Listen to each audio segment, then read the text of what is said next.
इथं पिकतं तिथं विकत नाही. हे जग इतकं विचित्र आहे. ज्या देवाचा प्रचार जास्त आहे त्याच देवाला गर्दी जास्त आहे. देव सुद्धा प्रचाराला आहे. खरंय की खोटं? देव सुद्धा प्रचाराला आहे. टकल्यावरची केस काढून काढून टकल्यावर केस येणं तरी तिरुपतीला बोलवतो. इथे मंदिर आहे खांबाचं, तिथं जावं. देव नसतात तिथे जाऊ नये अशा वादाची मी नाहीये. इथलं महत्व आधी कळावं, आधी माझं कळावं, आधी माझ्या बापाला बाप म्हणायचं मला कळावं, मी दुसऱ्याला महत्व द्यावं. सगळं एकच आहे. तिरुपतीचं बालाजी काय, पंढरीचा पांडुरंग काय, आळंदीचं ज्ञानोबा आहे काय, आणि तुमच्या स्थानाप्रमाणे झालेलं मंदिर काय, सगळं सारखंच आहे, फक्त मान्यावरच आहे. सर्वांगी नाम देहादेही एक सूर्यप्रकाशात सहस्रलक्ष्मी आवडींचं वर्णन आहे. तर सगळीकडे आहे.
ती म्हणाल खरा खोटा असतो ना.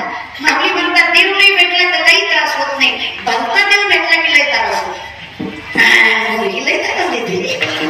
शिकवतो कोण रे तुला? 10 दिवस गणपती बुडो बाबा आणि बायको भेटणार तू देव ना जीवला.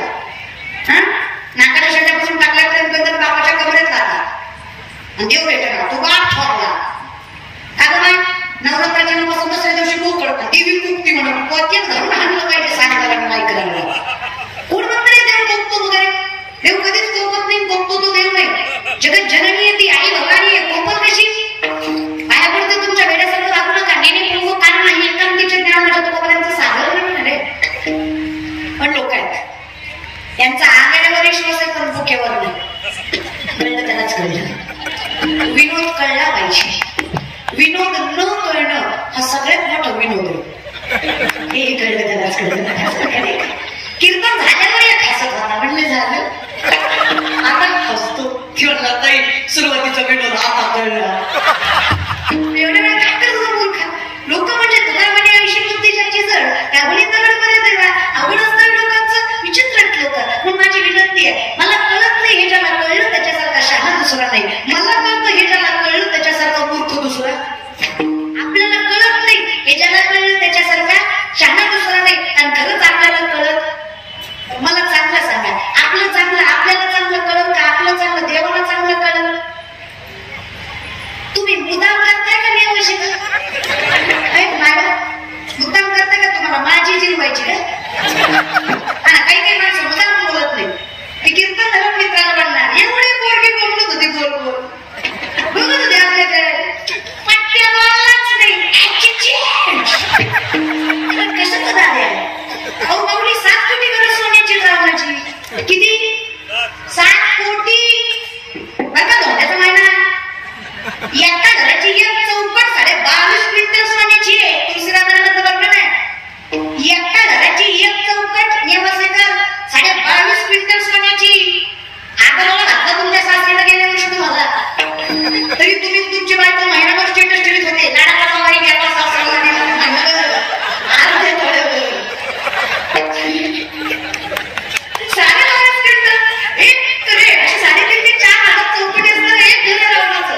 असे किती घर?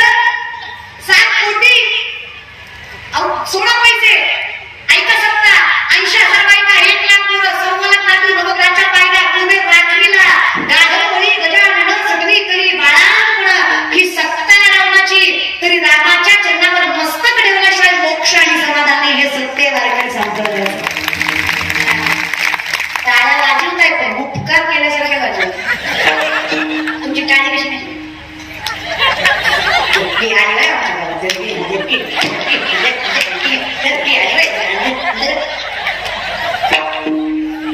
दान करताय का तुम्ही घराला?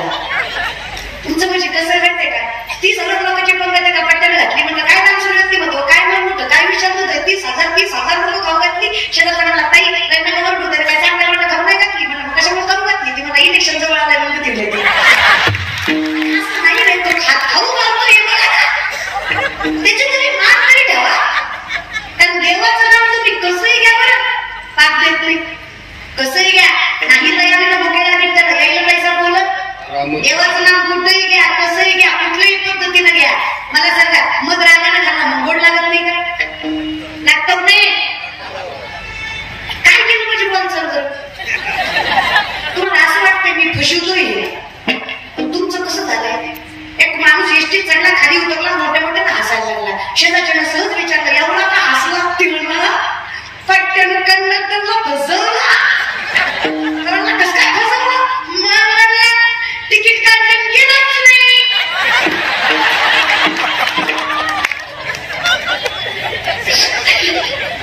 तुम्ही सगळ्यांनी असं कळलंच कळलं नाही. गडलं कोण?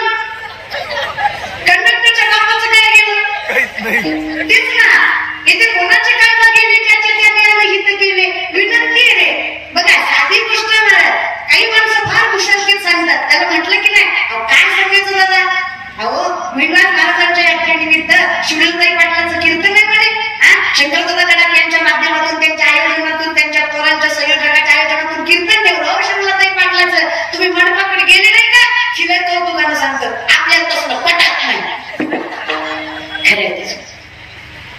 कचकच कांद्याचं गरबळ तू तुला भजन कसं लागते ना त्याला हुशारकीच सांगतात माणसं हुशारकी त्याला म्हणलं की नाही कीर्तन कीर्तन पण बसलो नाही बसलो पण लगेच आलो काही म्हणतात शेवट म्हणून बसलो पण कळलंच नाही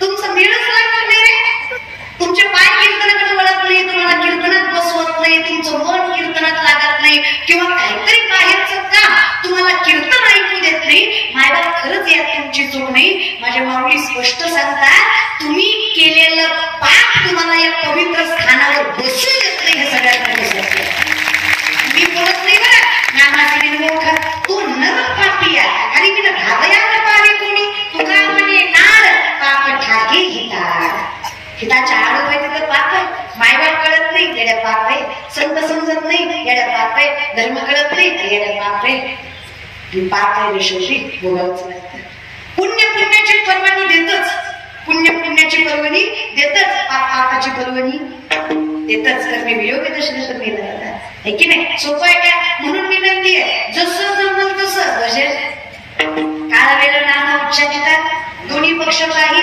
उत्तरती देवाचं नाम तुम्हाला उतरूनच देणार आहे आणि त्याच्यात एवढी ताकद आहे मग रागाने खाल्ला गोड लागतो का नाही लागत हा हुशार झाला सर का मला सांगा मग रागाने खाल्ला तरी गोड आहे विष प्रेमानं पिलं मला नाही का घरी गेला ट्राय करा सकाळी करते गोड लागणारच आहे विष येते मारणारच आहे भगवंताचं नाव आहे ते संसारात घेतलं आणि परमार्थाच्या ठिकाणी घेतलं तरी पुण्य देणारच आहे कारण त्याच्यात तेवढी ताकद आहे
म्हणून विठ्ठली कुणालाही देव बोलतो का दादा लय भाग्य लागतं लोक म्हणतात कसं काही जमतं आणि उगत जमत नाही दादा तेवढं भाग्य लागतं माझं माऊली सांगतात व्यक्ती जन्माला यायच्या अगोदर व्यक्तीचं ज्ञान जन्माला येतं प्रारब्ध व्यक्तीच्या अगोदर व्यक्ती जन्माला यायच्या अगोदर चला सायंटिफिकली भाषेत आपण जनरेटिव्ह जनरेशन म्हणतो जे सायन्स तुम्ही आज शिकता ना दादा ते सायन्स मला लहानपणी 750 वर्षापूर्वी सांगितलं तसे जसेची वाटायला पाहता वैसेची गावाला येता बालपणीच सर्वज्ञता वरी तयार आहे माझ्या मुलीचं वर्णन आहे व्यक्ती जन्माला यायच्या आधी व्यक्तीचं ज्ञान जन्माला येतं उगच नाही येत बालपणीच भगवंताने सर्वज्ञान वरलेलं असतं ते कसं काय वरलेलं असतं मोठं की त्या कुठे मोठे मी ज्ञानाची पाठ फुटे सूर्या पुढे प्रगटे प्रकाश द्यायचा विचार करा बरं का नीट ऐका याचं वर्णन असं आहे प्रकाश सूर्याच्या अगोदर येतो का सूर्य उगवल्यावर येतो प्रकाश उजेड सूर्याच्या अगोदर येतो का सूर्य उगवल्यावर येतो सूर्याच्या